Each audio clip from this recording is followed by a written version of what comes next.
आपका मन कैसे काम करता है? इंसान का मन तो एक होता है, लेकिन इसके दो अलग अलग पहलू या काम होते हैं। हर पहलू की पहचान इसके लक्षण से होती है, जो अपने आप में अनूठा होता है। दोनों में से प्रत्येक मन स्वतंत्र रूप से काम करने में सक्षम होता है और मिलकर काम करने में भी। एक मन को हम वस्तुपरक मन कहते हैं, क्योंकि यह बाहरी चीजों से सरोकार रखता है। दूसरे को हम व्यक्तिपरक मन कहते हैं। व्यक्तिपरक मन सहज अनुगामी होता है और वस्तुपरक या चेतन मन के सुझावों से नियंत्रित होता है। वस्तुपरक मन वस्तुपरक संसार की पूरी जानकारी लेता है। 5 शारीरिक इंद्रिय वस्तुपरक मन के अवलोकन के साधन है। यह परिवेश के साथ हमारे संपर्क में हमारा मार्गदर्शक होता है। हम इन 5 इंद्रियों से ज्ञान हासिल करते हैं। वस्तुपरक मन अवलोकन, अनुभव और शिक्षा से सीखता है। चेतन मन का सबसे बड़ा कार्य तर्क वितर्क का होता है। लॉस एंजेलिस में चारों ओर देखें, पार्क, इमारतें, सुंदर भवन, फूलों के प्यारे बाग आदि देखकर आप इस नतीजे पर पहुंचते हैं कि यह एक सुंदर शहर है। यह आपके चेतन या वस्तुपरक मन का कार्य है। वस्तुपरक शब्द का अर्थ है कि यह वस्तुओं से सरोकार रखता है। दूसरी ओर व्यक्तिपरक मन 5 शारीरिक इंद्रियों से स्वतंत्र साधनों द्वारा अपने परिवेश की जानकारी रखता है। व्यक्तिपरक मन या अवचेतन मन दोनों में से किसी भी शब्दावली का इस्तेमाल किया जा सकता है, अंतर्ज्ञान से समझता है। अवचेतन मन आपकी भावनाओं का स्थान है। हम बिना किसी शक के जानते हैं कि यह अपने सबसे आवश्यक काम तब करता है जब वस्तुपरक इंद्रियां सुषुप्तावस्था में या शिथिल हो। यह बुद्धि खुद को तब प्रकट करती है जब चेतन मन सोया हो या उनीदी ऊँघती अवस्था में हो। अवचेतन मन आँखों का इस्तेमाल किए बिना देखता है। इसमें अतीन्द्रिय दृष्टि और अतीन्द्रिय श्रवण क्षमता होती है। अवचेतन मन शरीर को छोड़ सकता है, दूर देशों की यात्रा कर सकता है और अक्सर बहुत सटीक तथा सच्चे किस्म की जानकारी लेकर लीड सकता है। अवचेतन मन के जरिए आप दूसरों के सूक्ष्म विचार पढ़ सकते हैं। यही नहीं, आप बंद लिफाफों और बंद तिजोरियों के विवरणों को भी जान सकते हैं। अवचेतन मन में संचार के सामान्य वस्तुपरक साधनों का उपयोग किए बिना दूसरों के विचार समझने की योग्यता होती है। इसलिए यह बहुत महत्वपूर्ण है कि प्रार्थना की सच्ची कला सीखने के लिए हम चेतन और अवचेतन मन की अंतरक्रिया को समझ लें। चेतन और अवचेतन मन के वर्णन में कई शब्दावलियों का उपयोग किया जाता है। उन्हें कहा जाता है चेतन या अवचेतन मन, जागृत या सुषुप्त मन, सतही या गहरा स्वरूप स्वैच्छिक या स्वचालित मन, पुरुष और नारी मन या ऐसी ही कई अन्य शब्दावलियां। याद रखें, केवल एक ही मन होता है जिसके 2 पहलू या कार्य हैं। व्यक्तिपरक मन हमेशा सुझाव से प्रेरित होता है। इसे सुझाव से नियंत्रित किया जाता है। हमें यह पहचानना चाहिए कि अवचेतन मन सारे सुझावों को स्वीकार करता है। यह आपके साथ कोई तर्क नहीं करता है, लेकिन आपकी इच्छाएं पूरी करता है। आपके साथ जो कुछ हुआ है वह सब उन विचारों की वजह से हुआ है जिनकी छाएं आपने अपने विश्वास द्वारा अवचेतन मन पर छोड़ी है। अवचेतन मन आपके विश्वासों और दृढ़ निश्चयों को बिना कुछ बोले स्वीकार करता है। यह मिट्टी की तरह होता है। आप इसमें जो भी बीज डालेंगे यह उसे स्वीकार कर लेगा, चाहे बीज अच्छा हो या बुरा। याद रखें, आप जिस भी चीज को सच मानते हैं और जिसमें विश्वास करते हैं उसे आपका अवचेतन मन स्वीकार कर लेगा और किसी परिस्थिति, अनुभव या घटना के रूप में आपके जीवन में ले आएगा। विचार भावना के जरिए अवचेतन मन तक पहुंचाए जाते हैं। एक उदाहरण का इस्तेमाल करके देखते हैं। चेतन मन किसी जहाज के ब्रिज पर खड़े कप्तान या मार्गदर्शक जैसा होता है।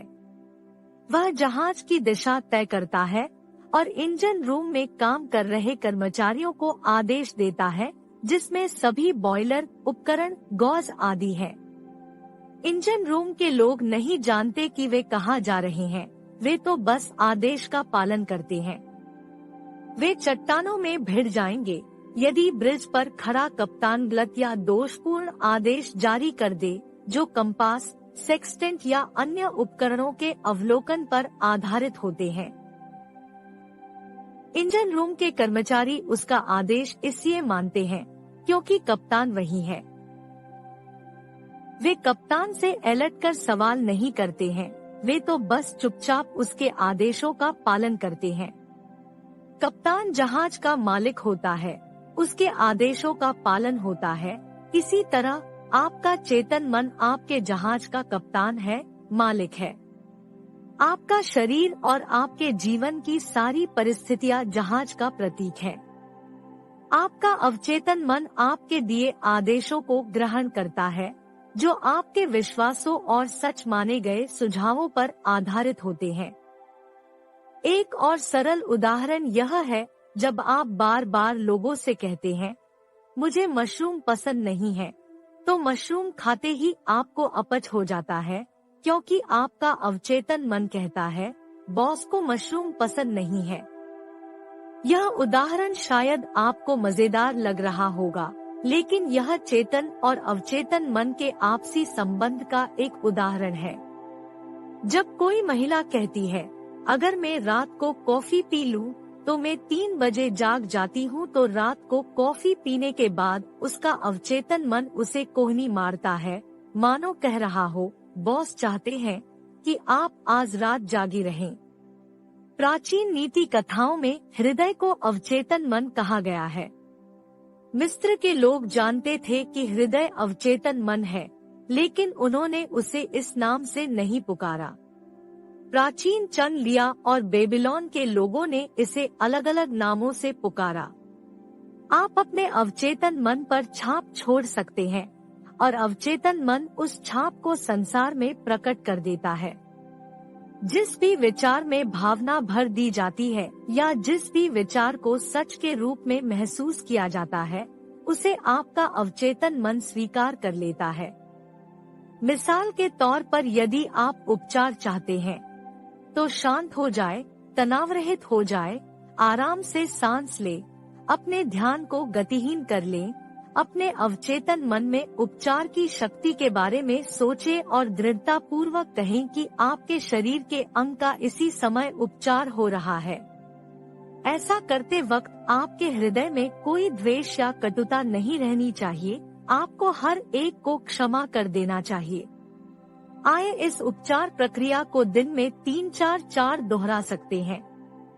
याद रखें, आपके अवचेतन मन ने शरीर को बनाया था, इसलिए यह उसका उपचार भी कर सकता है।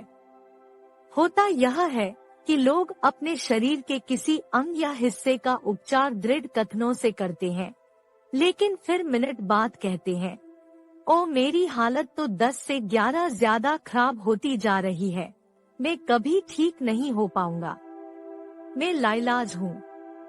यह मानसिक नजरिया या नकारात्मक कथन पिछले सकारात्मक दृढ़ कथन को खारिज कर देते हैं। यदि कोई सर्जन ऑपरेशन करके आपका अपेंडिक्स निकाल दे और कुछ मिनट बाद दोबारा चीरकर देखे कि आपकी हालत कैसी है, फिर आधा घंटे बाद दोबारा दौड़कर आए और चौड़कर देखे तथा ऐसा बार बार करे, तो शायद उसकी इन हरकतों से आपके शरीर में जहर फैल जाएगा और आपकी जान चली जाएगी। इसी तरह नकारात्मक कथनों का इस्तेमाल करके आप अपने उपचार को रोक या मार देते हैं। आपके भीतर एक अवचेतन मन है।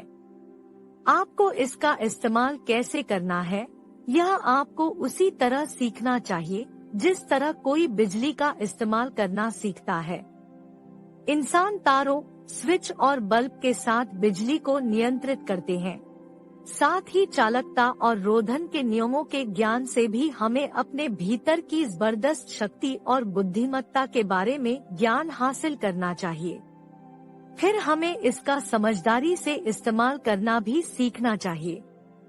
कई लोगों को अब अवचेतन मन के सच्चे महत्व का एहसास होने लगा है। कई लोग व्यवसाय में सफलता व तरक्की हासिल करने के लिए इसका इस्तेमाल कर रहे हैं। एडिसन, फोर्ड, मार्कोनी, आइंस्टाइन और कई अन्य लोगों ने अवचेतन मन का उपयोग किया है। इसने उन्हें विज्ञान, उद्योग और कला में उनकी महान उपलब्धियों तक पहुंचने के लिए आवश्यक अंतर्दृष्टि व ज्ञान प्रदान किया। शोध से पता चलता है कि अवचेतन शक्तियों का दोहन करने की योग्यता से ही सारे महान वैज्ञानिक और शोधकर्ता सफल हुए। आपके भीतर एक जबरदस्त डायनेमो है और आप इसका इस्तेमाल कर सकते हैं। आए तनाव और कुंठा से भी पूरी तरह मुक्त हो सकते हैं। आप अपने भीतर की प्रचुर ऊर्जा का पता लगा सकते हैं, जिससे आपको अपने शरीर के सभी हिस्सों को ऊर्जावान और जीवंत बनाने की सामर्थ्य मिलेगी। मिसाल के तौर पर लेखक एल्बर्ट हबार्ड ने घोषित किया था कि उनके सबसे महत्वपूर्ण विचार उनके मन में तभी आए जब वे तनाव रहित थे, बगीचे में काम कर रहे थे या टहल रहे थे। इसका कारण यह था कि जब अवचेतन मन तनाव रहित होता है तो व्यक्ति पर बुद्धिमत्ता सतह पर आ जाती है। जब चेतन मन पूरी तरह तनाव रहित होता है तो अक्सर प्रेरणा के प्रवाह ऊपर की तरफ आते हैं। कई रातों को आपने देखा होगा कि आप इस बात पर चकरा रहे होंगे कि किसी खास समस्या का जवाब क्या है, और जब आपने अवचेतन मन से जवाब का आग्रह किया तो इसने सुबह आपको समाधान बता दिया। यही रात सलाह देती है वाली पुरानी कहावत का मतलब है। अगर आप सुबह 7 बजे जागना चाहते हैं और आप अवचेतन मन को 7 बजे जगाने का सुझाव देते हैं, तो अवचेतन मन आपको ठीक 7 बजे जगा देगा। यह उदाहरण भी देखें। कोई माँ किसी बीमार बच्चे की देखभाल करती है और उसे नींद आ जाती है, लेकिन सोने से पहले वह अवचेतन मन को सुझाव देती है कि अगर बच्चे का बुखार बढ़े या उसे दवा की जरूरत पड़े या जब वह रोए तो वह जाग जाए। माँ के सोते समय बादल गरजें तो गरजते रहें, लेकिन वह तूफान की आवाजों से नहीं जागती है। लेकिन बच्चे के रोते ही वह तुरंत जाग जाती है। यह अवचेतन मन का एक सरल कार्य है।